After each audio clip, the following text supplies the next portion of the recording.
Et dans l'actualité également, Banque El Maghrib a présenté ce lundi à Casablanca la 19e édition de son rapport annuel sur la supervision bancaire au titre de l'exercice 2022. Dans ce rapport, la Banque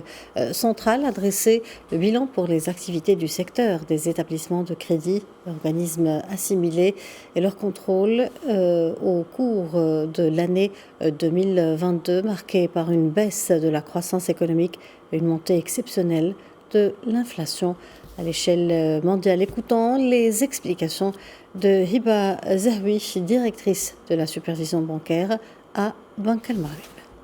Alors cette année, c'est une année qui a été marquée par les impacts qui étaient encore persistants de la crise du Covid-19, auxquels se sont ajoutés les effets négatifs de la guerre entre la Russie et l'Ukraine,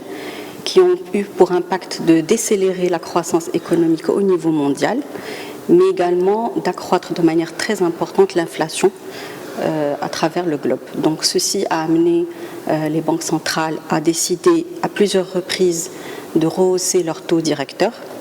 y compris Banque El Maghrib. Donc bien évidemment, cet environnement macroéconomique a impacté l'activité bancaire au Maroc, que ce soit en termes d'augmentation des créances en souffrance impayées, mais également en termes de baisse de la rentabilité du secteur bancaire. Alors malgré cela, les banques sont restées dans une situation solide et ont présenté des bons fondamentaux. Banque El Maghrib a pris un ensemble de réformes